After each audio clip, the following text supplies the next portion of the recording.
ఈరోజు మళ్ళీ ఎక్సైటింగ్ రెసిపీతో వచ్చాను. అదేంటి లేదండి, మష్రూమ్ చుక్క కూర.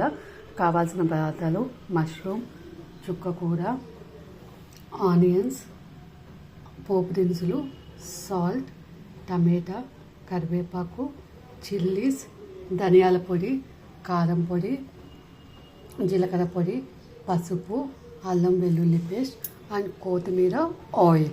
ఇప్పుడు స్టవ్ ఆన్ చేసేసి పెన్నం ఆయిల్ వేసేసి హీట్ చేస్తున్నానండి. వన్స్ ఇవి హీట్ అయ్యాక మిగతా ప్రాసెస్ స్టార్ట్ చేస్తాను. ఆయిల్ హీట్ అయిందండి, పోపు దినుసులు వేసేసాను.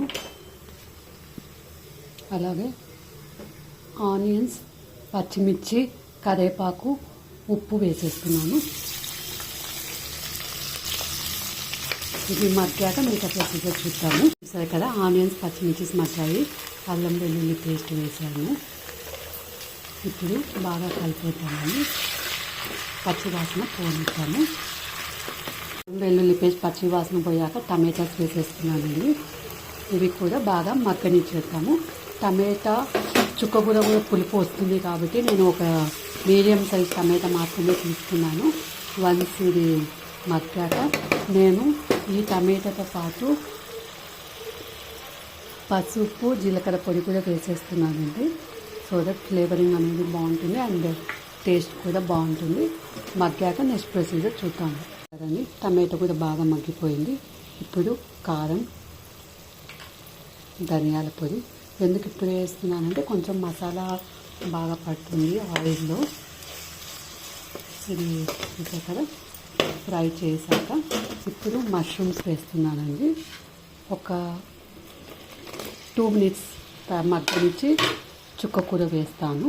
ఇప్పుడు మష్రూమ్స్ బాగా కలిపేసుకుంటున్నాను.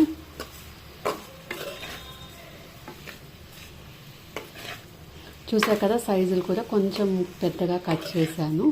సో దట్ మనకి మష్రూమ్స్ నోటికి బాగా అనిపిస్తుంది.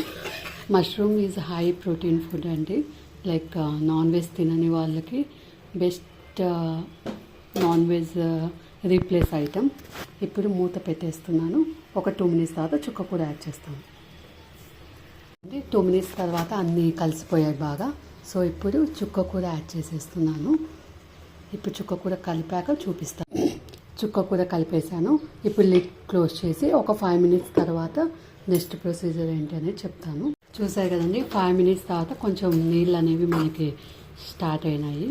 ఇప్పుడు కొంచెం మళ్ళీ ఒకసారి కలుపుకొని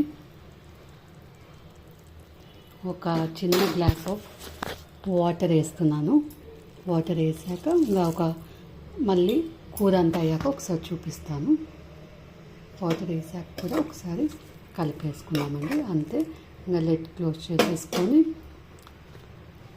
ఆయిల్ తేలేంత. చూసారు కదండి, ఆయిల్ అనేది తేలిపోయింది, కూర కూడా మగ్గిపోయింది. ఇప్పుడు కొత్తిమీర వేసేసుకుంటున్నాను. కొత్తిమీర వేసేసి ఇంకా కలిపేసి సర్వ్ చేసుకోవడమే, అంతే. చూసారు కదా ఎంత మంచి కలర్ వచ్చిందో మనకి. ఇది చాలా హెల్దీ అండి.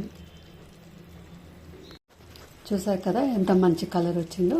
ఇంకా అంతే అండి, రెడీ టు సర్వ్.